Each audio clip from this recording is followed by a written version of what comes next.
Welcome to Steelers Nation Radio. I'm Dale Lolley, here today with Craig Wolfley and Matt Williamson. And, of course, we're previewing the Steelers versus the Jaguars. Wolf, it's the playoffs. Finally, after 2 weeks, basically after 3 weeks, because we really didn't talk about the Cleveland game a whole lot. So we've been looking at the playoffs, the postseason now, for about a month. Realistically, that's what we've been doing. And finally, we get a chance to talk about the game itself. Here it is. We're on the eve of the eve, and it's time. Well, it's nice because we're not talking about the next game, and we're not talking about the last game, nor are we talking about the game that didn't happen when you have a bye week. So we are at the game, and the game is going to be a whale of a game, and I'm looking forward to it, especially as the weather descends on Western PA this weekend, which obviously – Jacksonville, I wonder if they're coming up today. They are not. They're not. So they're going to get in tomorrow, hopefully. They'll be bussing up if they can't make it. Exactly, or come by sled dog, whatever the results are. All I know is they better be here by 1 o'clock on Sunday because they're not pushing that game back. No. They're going to kick the ball off. If it's the Steelers kicking the ball off against air, the game is going to be played one way or the other if I have anything to say about it, which I don't.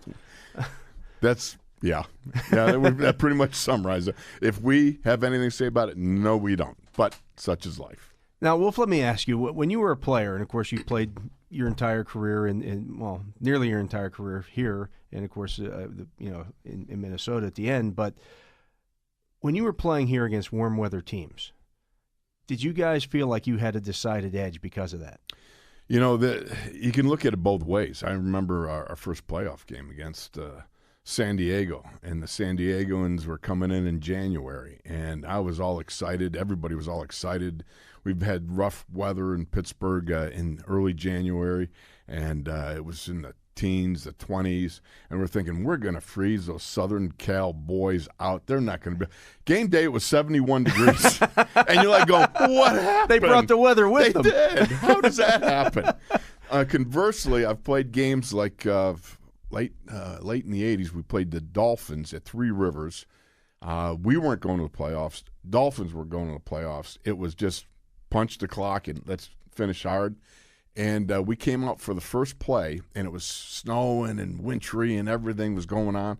And I came out and looked at the guy I was playing against. I can't remember his name now, but there he was, all 6'5", 300 pounds of him, and he was wearing a hoodie underneath his jersey.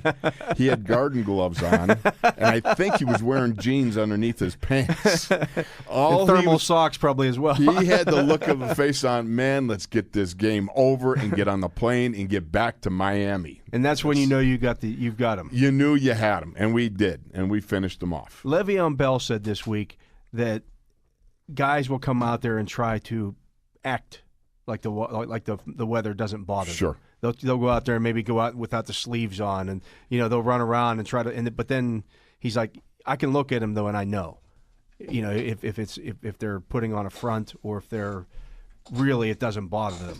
And I find that interesting. I looked up some stuff. The Jaguars played what they considered a cold weather game in Cleveland this year. It was 38 degrees in Cleveland. When isn't it cold? Well, yeah. But it was in mid-November. It was 38 degrees in Cleveland. Now, they played Cleveland. They won 19-7. Leonard Fournette said before that game, of course, he played at LSU and is now with the Jaguars. He said before that game, the coldest game he'd ever played in was 33 degrees. And he talked about how much he hates playing in the cold because the hits hurt worse, and he just hates the snow. Oh yeah, that's not going to go over well for him this weekend because he's going to have all that. And oh, by the way, it's going to be 20 degrees colder than the game that he played up in Cleveland. He did have a good game. I think he had 29 carries for like 111 yards in the game against the Browns. They were trying to keep him warm. But he flat out said he doesn't like to play in the cold. I love the cold. As any fat guy does. You enjoy the cold weather games. Buffalo, you grew up in Buffalo. Right. You have your own thinsulate. That's not cold. I live north of the wall. Exactly. 38 degrees. A good Buffalonian's out there in his Muckalux boxer shorts, a T-shirt, and a dead varmint hat on. That's laying on a Chase lounge. That's no big deal. Sipping on a Genesee. That would be it. That'd be a Buffalo boy. But I just wonder, and Blake Bortles said after their playoff game last week, talked about the poor weather conditions down there. And again, I looked up the weather conditions. It was 53 degrees with a 13-mile-an-hour wind. How bad could it have been? Well, enough that I guess you can't complete a screen pass on that. My best bud, we went to Lebo together, and he went to Slippery Rock, and then he took a job in Jacksonville and been there ever since. And so I'm watching the game, and I'm texting him, I'm like, please tell me what the weather's like down there. He's like, it's pretty windy. And for us, it's kind of chilly. Kind of chilly. Right. And to your point, like when he comes home now to Pittsburgh, he now has thin skin because he's been in Jacksonville for 20 years. Right. Bortles and Fournette and these guys, I mean, they're not going to like it if it's chilly. And making matters worse, Bortles does not handle the elements as a passer at all, and Ben sure does. That's a great point, and I think it's one worthy of really deep introspection, because if you struggle with wind and you're not a natural thrower and you don't throw a tight ball or know how to cut it through the wind and have that sort of gauge in you, and believe you me, I don't have the slightest clue as to how to do that.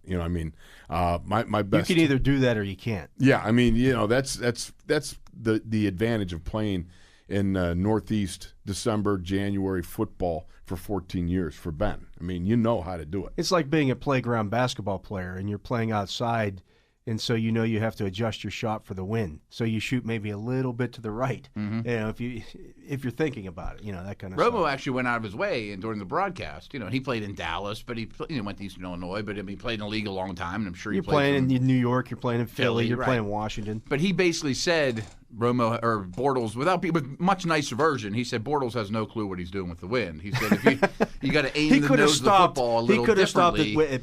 Bortles has no clue. He could have just stopped there. Ouch.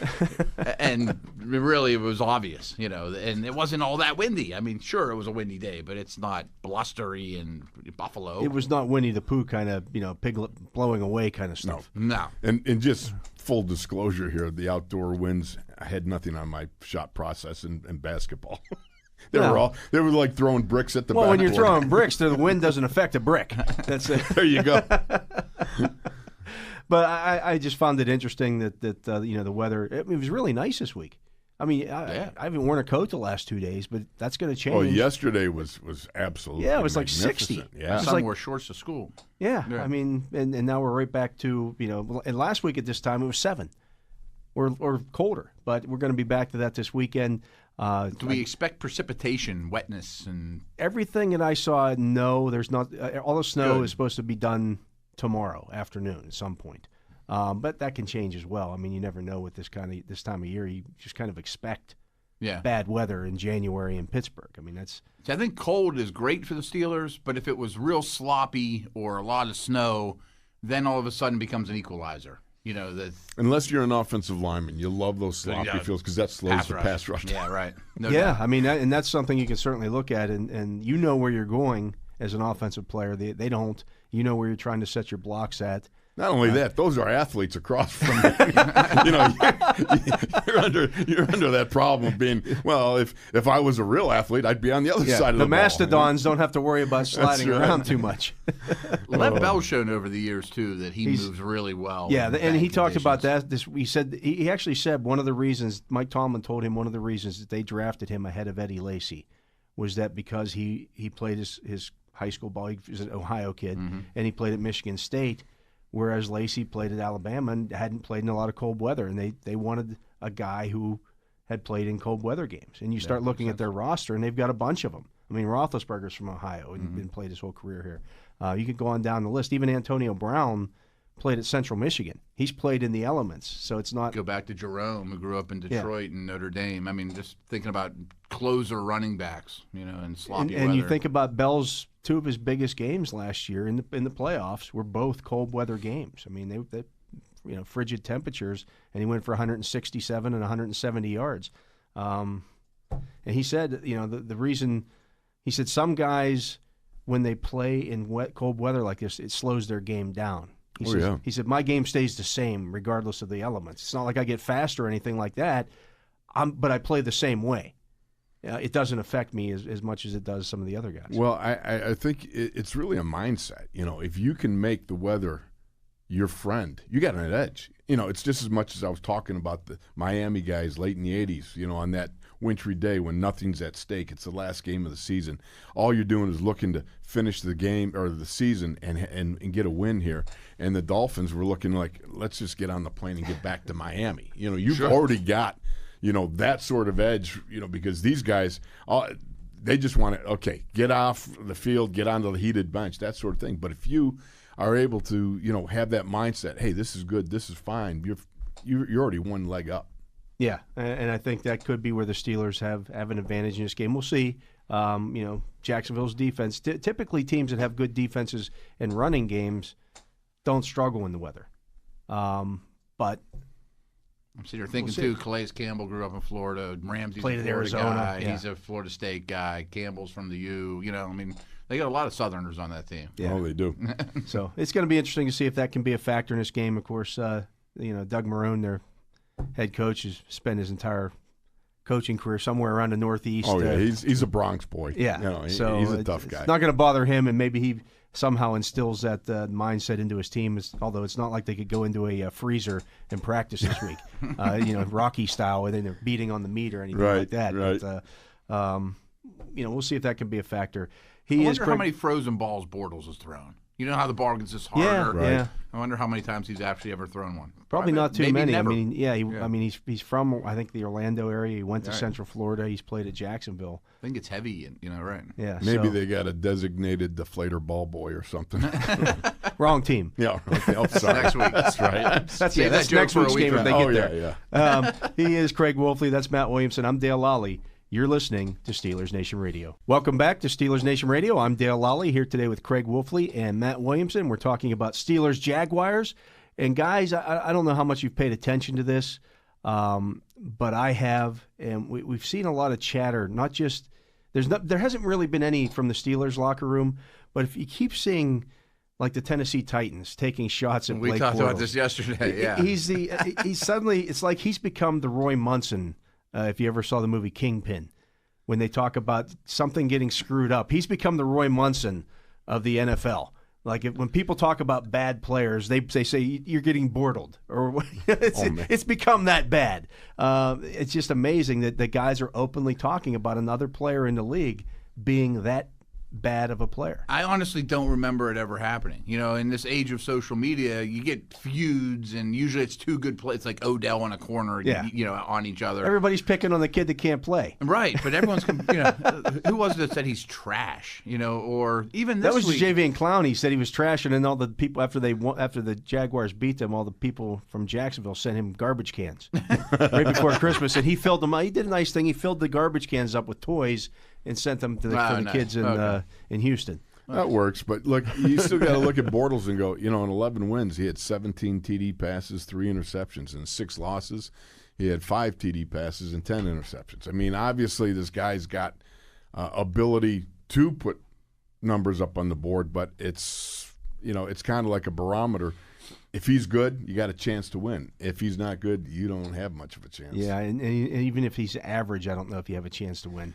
Well, that's part of the legs. I think their defense is so good. But here's the suspicious nature of the offensive lineman that I am. Okay. That I remember sitting with Tunch in Cincinnati, and we're up 21-0, and I remember turning to Chaluch. It's like the first quarter, so I go, this is too easy. That's the first thought is, this is too easy. There's something that's going to happen, This is a trap quarter or something coming up. But that's the nature of the beast for an offensive lineman, But really, truly, for Jacksonville, I mean, they're going to need an exceptional effort by Bortles to even have a chance, I think. Is he capable of an exceptional effort? Exceptional. We're not talking about just good. Exceptional is probably stretching it. I mean, even he had his best year as a pro this year, but he still had stretches, and he's in the middle of one where it looks like his confidence is shot. Like the thing that would worry me most about him if he was my quarterback is the mental aspect of it. It seems that he gets down on himself, and then he's a shell of himself, and he can't believe he, doesn't even try passing, and he just runs, and and that's where he looks like right now. All that being said, I mean, he is an NFL quarterback with ability. It's a big game. He was a 3rd overall pick in a draft. Right. I bet he plays better than he did last week. Well, last week he can't play much worse than he did. Right. Yeah. That was actually, that was an amazing quarterbacking comparison between the two quarterbacks. Right. You don't normally you don't see two quarterbacks that are kind of like the same. Have at it right there, and both of them be equally in a average. playoff game. Yeah, in a playoff game. I mean, that's And I just wonder how much. Yes, he's now played a playoff game. He's got one under his belt, but he still hasn't played a road playoff game. Environment. And it's a different environment. I look back last week. I did a story on the quarterbacks going into this postseason and the records that they had put up. And I look back at some of the early games, even of Roethlisberger and Tom Brady. Those two guys weren't very good in their first playoffs. Their teams happened to have won. You know, the Steelers beat the Jets, and Doug Marrone was on that staff. They beat the Jets in Roethlisberger's first playoff game, but it wasn't because of really anything that he did. He was really bad in that game. Tom Brady's first playoff game was the Tuck Rule game. He got bailed out by a rule that's no longer on the books. You know, his second game, he got hurt here at Heinz Field. And then his third game, his first year as a starter, was the Super Bowl, and he threw for 140 yards. Wasn't like he lit the playoffs. So he wasn't Tom Terrific or, you know, the greatest of all time in that first playoffs run. It took him some time. And you look at like Matt Ryan, same thing. Took him some time to kind of get some playoff experience before he started winning. You don't often see guys in their first playoff run just come in and light it up. And I just wonder I would agree with that. I mean, even to the point where if you really take it to the extreme, like Troy Aikman talking about his first Super Bowl, you know, which, hey, for a rookie quarterback, a playoff game can feel like a Super Bowl. Right. You know, he was saying he's waiting to be introduced to the crowd. He says, my biggest fear was that my legs were just going to give way. You know what I mean? He'd run out there and just collapse. Yeah. You know, I mean, these are things that you think about as a player. You know, and certainly I remember my first playoff game. I was wild and woolly. You know, I mean, it was just you seem to be going at this electric pace inside that you got to learn to calm down and focus and realize this is like any other game, even though it's a one and done type of deal. I mean, just think, Bortles even aside, think of some of their key guys. I mean, they've never seen anything like this. I mean, imagine if you're Ramsey, Westbrook, Fournette, Bortles, all these super young, talented guys from warm weather places that come here and introductions. We know what we're going to see. They don't, and your heart's beating 1,000,000 miles an hour, and it's cold, and there's AB on the opposite side. And the terrible towels are going to be swishing through the air, and you're going to hear them. And the place goes crazy, and then Renegade, and it's windy, and like, what am I doing here? Yeah. I remember being on the field early when I started covering the Steelers for a playoff game. I can't remember which one it was. It might have been in '94, and maybe even '95. And being on the field at the end of a game and hearing the terrible towels swishing through the air, like you could hear the swoosh, swoosh. Yeah. It sounded like a giant hawk coming down there. Like it was really eerie. I mean, it really was. I can't imagine what that's going to be like for if you haven't experienced that. And all of a sudden you're there and you're like, ugh. I mean, because the hair on the back of my neck stood up. It was like, and they could hear Bortles snap. Your flight or fight, and those type of things too, right? Flight or fight kicks in because you're like, is there a predator coming? The heck's going on here? It can be unnerving. I mean, it's like it's much like your first game as a pro, your first playoff game. You know, if you go higher in that, it's all kind of similar in that you've got to learn to focus on the moment and have that razor sharp intensity to kind of put all our thoughts, because your mind will travel out there. I mean, you know, if you don't, I remember my very first game as a pro was against the Giants. It was a preseason game, and I know it's not a playoff game, but when you're a rookie and that's your first NFL snap, I mean, you are just so pumped up with adrenaline. You want to make the team on that one snap. Absolutely. And I remember I was on a trap, and I came roaring, and I whiffed everybody. And I pounded myself into the turf, you know. And I remember getting up going, wow, my first play, and I touched nobody. But you did it really fast. Oh, I was fast. I was so fast. You had an umpire standing over top of you going, safe. Exactly. It was rather a pitiful effort on my part, I have to admit. Oh, the effort was there. Well, yeah. Okay. It was a great effort with very poor results.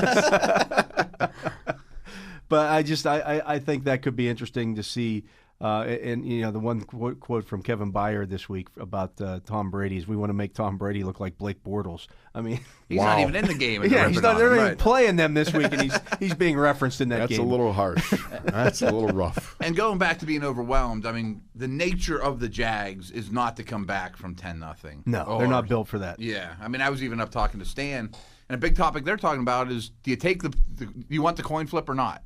Do you drop a touchdown on them right off the bat, or do you throw a crazy defense 3 and out and place is super loud, and even those type of things? I mean, the very beginning of the game could tell the story.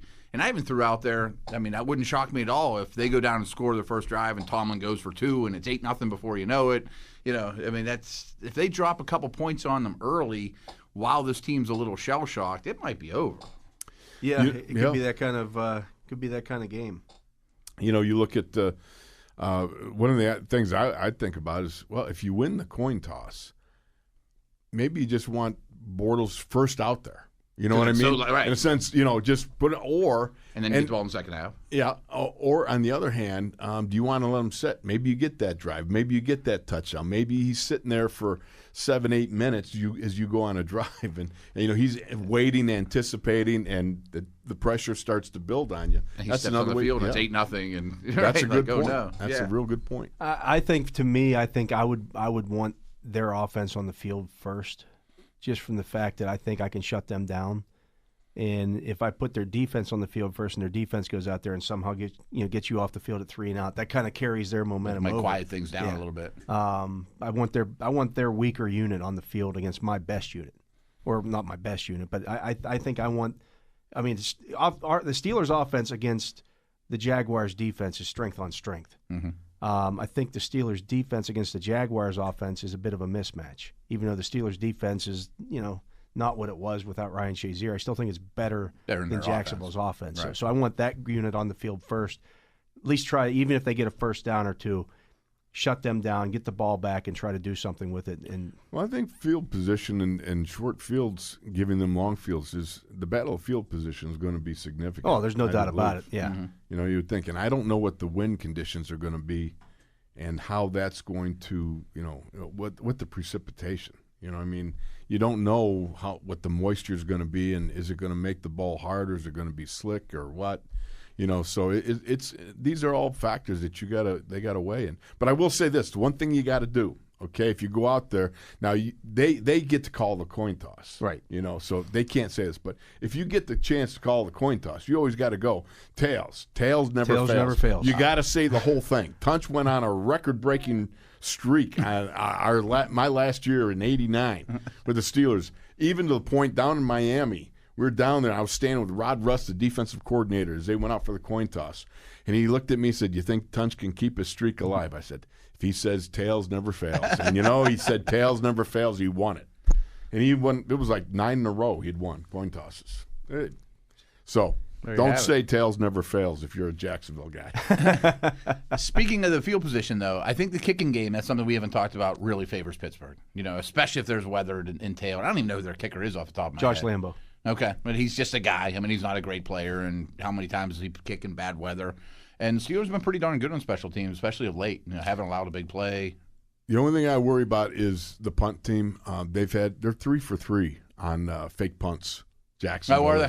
Yeah, they could be trying something like that. Right, yeah. They could, but again, that's one of those. Okay, you caught me. We weren't aware. You got to be aware if they're 3 for 3. Mm-hmm. I know. Alert. Yeah, I know. Danny has got to be like, going, no. In between chewing 35 pieces of gum, he's got those guys are well aware that you got to be alert on for the fake. Punts. Yeah, Danny Smith and Clint Hurdle both worked the gum over quite a bit. He is Craig Wolfley. That's Matt Williamson. I'm Dale Lolley. You're listening to Steelers Nation Radio. We're breaking down Steelers versus Jaguars Sunday at 1 o'clock at Heinz Field. Be there. Watch it on TV. Wherever you're going to be watching, the whole town is going to be watching. Steelers Nation will be watching, and we'll, of course, be there for you covering that game. We'll be back in just a moment to continue our talk about Steelers-Jaguars in just a moment on Steelers Nation Radio. Welcome back to Steelers Nation Radio. You're listening to our preview show for Sunday's game against the Jacksonville Jaguars, an AFC divisional playoff game. I'm Dale Lolley of the Steelers Radio Network and DK Pittsburgh Sports, here with Matt Williamson and Craig Wolfley, also of the Steelers Radio Network. And guys, it didn't look good for a second on Friday, earlier today, when the Steelers practiced. No Antonio Brown at practice. And so if you're looking around, I don't see him out here. Where's he at? Did they send him to a doctor? Did he have a setback? Turns out he was ill. So Mike Tomlin sent him home. We got Mike after practice and asked him about it. And he said, look, I expect Antonio to play. He's looked good physically. He looks like he's fine. We expect him to be back in the building on Saturday to finish the preparations for the game. Stephon Tuitt's back. Artie Burns is back. Javon Hargrave is back. They're as healthy as they've been basically since the third play of the game against Cleveland in the opener, when they had all 22 starters on the field. Well, it's funny because yesterday Tunch was talking to him as we were watching practice, and I started cutting out, and he goes, I don't know, AB doesn't look that good. He doesn't look like he did the day before. And here you find out that he was sick. And so as long as he's not spreading the germs throughout. That's why they kicked him out, right? Yeah. They sent him home because he was ill. They didn't want anybody else getting sick. Okay. Couple questions for you on that front, though. Tuitt, Burns. They're back fully practicing, right? I think it was just more of a scare than anything. Cool.